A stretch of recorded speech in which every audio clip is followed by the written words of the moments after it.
तो पशु योनि में कौन जाएगा? देखो, जो रात के 11 बजे के बाद 3 बजे के बीच में भोजन करता है, ये निशाचर है। निशा माने रात, चर माने विचरने वाली। रात में खाना, रात में तुमको 8-10 बजे तक भोजन कर लेने का नियम। 11 आखिरी है, 11 के बाद भोजन में बिल्कुल नहीं होना चाहिए। ये रात नहीं है ऐसे कि तुम्हारा जब मना है तब भोजन। 11 से लेकर 3 बजे के बीच में बिल्कुल नहीं। शांति से भजन करो, सो जाओ, उपद्रव मत करो। अब सीटियां बज रही हैं 12 बजे, चलो होटल में चलते 12 बजे खाने, ऐसे लोग जाते हैं। पशु योनि निश्चित। अपवित्र भोजन, दुर्गंध युक्त भोजन, अभक्ष भोजन, इनको पाने में जो आनंद मानता, रात के 11 से 3 के बीच में भोजन, जो रात में आहार ऐसा करता है उसको पशु योनि मिलती है। जो दूसरों का धन चोरी करता है, जो विद्वान बन करके दूसरों की वंचना करके धन को लूटता है, जो अपने कर्तव्य कार्यों से अनभिज्ञ होकर मनमानी आचरण करता है, जो समयोचित सदाचार का ज्ञान नहीं रखता, वो मूर्ख पशु योनियों को प्राप्त होता है। जो हिंसक स्वभाव का है, जो अपने परिवार वालों को पीटता है, गाली गलौज, थोड़ी सी संपत्ति के लिए मारपीट, ऐसी लड़ाई झगड़ा, कलहप्रिय, कायर, कुत्ते की योनि को प्राप्त होता है।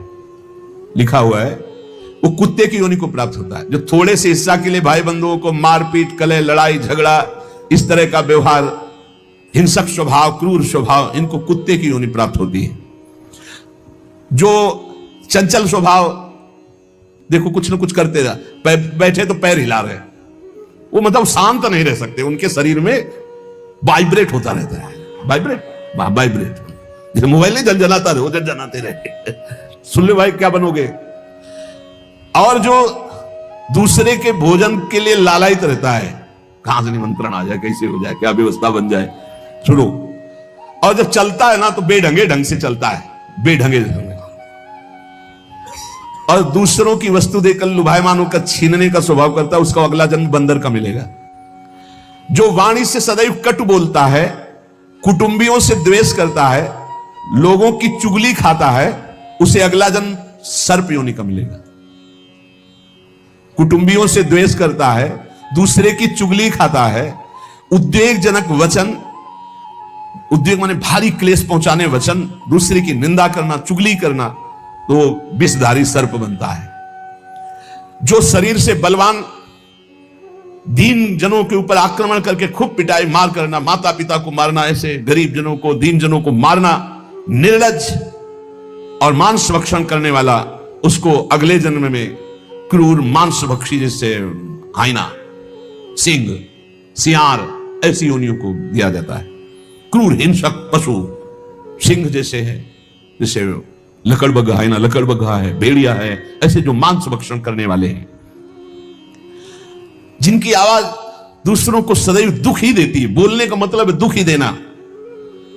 जो दूसरे को, अब जैसे जा रहे हैं, जंजीर खींचा, वैसे ऐसे वो गिर गए, उनके अंग भंग हो रहे, वो समझ रहे 30-40 हजार की सोने की चैन खींच ली तो हम ब्रह्मा बन जाएंगे। देखो उनको क्या बनना पड़ेगा। जो दूसरों को भय प्रदान करते हैं, दूसरों की संपत्ति छीन लेते हैं, ऐसे लोग अजगर योनि को प्राप्त होते। भूखे मरो जब कभी अवसर मिल जाए तब। ऐसे ये जो दूरदृष्टि न रख के वर्तमान दृष्टि रख करके केवल भोग के लिए दूसरे के दुख का कारण बनते हैं, केवल उनके चिंतन यही चलता रहे, कहां से क्या खा लूं, कहां से क्या उठा लूं, कहां से क्या, बोले हाथी की योनि को प्राप्त होते हैं, वो पशु हाथी योनि को। इस तरह से 83,99,999 योनियां हैं। जो भजन नहीं करते, भगवत विमुख हैं, उनको सब क्रमशः ये प्राप्त होती है। उपासक को चाहिए कि कम से कम इतना तो कर ले कि अगला जन्म मनुष्य का हो जाए, फिर भजन करे अगर कोई कमी रह गई हुई। अगर आप नाम जप करेंगे और एक बात ध्यान रखेंगे कि दूसरों को दुख ना पहुंचने पावे, तो पक्की बात है भगवान की कृपा से अगर भगवत प्राप्ति नहीं हुई तो दूसरा जन्म होगा मनुष्य का, और बहुत महान भक्तों के बीच में जन्म होगा। जन्म से ही भजन प्रारंभ हो जाएगा, और आप यौवन अवस्था प्राप्त होते होते भगवत प्राप्त हो जाएंगे, काम हो जाएगा आपका। भजन एक ऐसी वस्तु है जो आपको बचा सकती है। अब इसमें कह रहे हैं कि जैसे आप भजन मार्ग में लगे हुए हो और आपको कोई गाली दे रहा है, आपने पलट के गाली दे दी तो आपका भजन छीन हो जाएगा। इसलिए भजन को बचाने के लिए कह रहे, अकार्पण्य मपारुष्यम संतोषा श्रद्धानता। ये ब्रह्म ऋषियों की बातें हैं, बहुत काम की बातें हैं। अनुसूया गुरु पूजा दया भूतेश पैशुनम सद्वीरेश दमः प्रोक्तो ऋषि शांत बुद्धि भी। अकार्पण्य माने उदारता। भजन किससे बचेगा? उदार बुद्धि। स्वभाव कह रहे हैं कोमल, कोमल स्वभाव से भजन बचेगा। संतोष वृत्ति से भजन बचेगा। गुरु इष्ट पर श्रद्धा वृत्ति से भजन बचेगा। दोष दृष्टि किसी पर ना हो, इसका अभाव हो तो भजन बचेगा। गुरु शुश्रूषा सेवा से भजन बढ़ेगा। प्राणियों पर दया तो भजन बढ़ेगा। किसी की भी चुगली ना करना, संत और ऋषि मुनियों का संग करना, इससे भजन बढ़ता है, पचता है। भजन किससे नष्ट होता है? तो कह रहे हैं जब अवमाने न कुप्पेत सम्माने न प्रहस्यति सम दुखो सुखो धीरा प्रशांति इति कीर्त्यते। जब तुम्हारा अपमान हो और तुम उसका बदले में अपमान कर दो तो तुम्हारा भजन छीन हो जाएगा। और यदि अवमाने न कुप्पेत, अगर तुम्हारा अपमान हो रहा, तुमने क्रोध नहीं किया, तुम्हारा सम्मान हुआ, तुमने सम्मान स्वीकार नहीं किया, बचना भाई, इससे बचना, ये अगला जन्म नहीं होने देंगे। अगर ऐसा उदारता, कोमल स्वभाव, संतोष, श्रद्धा, दोष दृष्टि का अभाव, गुरु सेवा, प्राणियों पर दया, चुगली ना करना, निश्चित निश्चित अगला जन्म नहीं होगा। आप अपने भजन को बचाएं। जब कोई आपका अपमान कर रहा हो तो आप उसके बदले में उसका अपमान ना करें। यदि आपको क्रोध आ गया अपमान करने पर तो आपका भजन का फल क्षीण हो जाएगा। यदि सम्मान हुआ, आप आनंदित हो गए कि हमारा बड़ा सम्मान हो, तो आपका भजन क्षीण हो जाएगा। इसीलिए श्रीपाद भी कह रहे हैं, सम्मानम कलयाति घोर गर्लम नीचापमानम सुधा श्री राधा मुरली धरो बच सके वृंदावन मात्यज।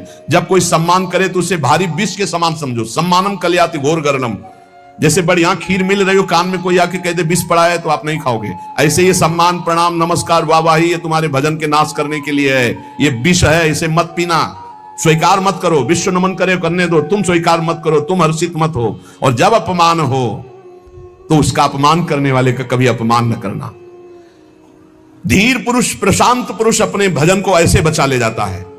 जैसे कोई अपमान कर रहा है, बहुत बड़ा अमृत है, सच्ची मानिए। जिसका अपमान हो रहा है वो साधु पुरुष जब अपमान सह जाता है तो उसका भजन बढ़ता है, वो सुख से भगवान में शयन करता है। और जब अपमान हुआ और अपमान दूसरे का कर देता है तो उसका भजन क्षीण हो जाता है, वो अशांत होकर के फिर जगत में शयन करता है। अपमान करने वाला जब कोई सामने से अपमान सह जाता है तो उसका सहन करना उसके नाश का कारण बन जाता है। अपमान करने वाले का निश्चित नाश हो जाता है जब उस सामने वाला बोले ना, केवल चुप रहे। ये बड़ी बात है, पर बहुत कठिन है।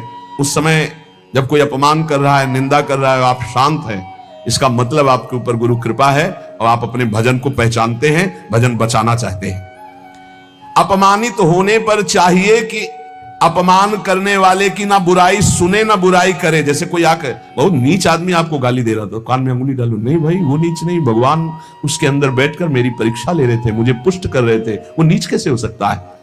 अपने भजन पर दृष्टि रखे, ना उसकी निंदा करे, ना उसकी निंदा सुने, ना उसका बुरा चाहे।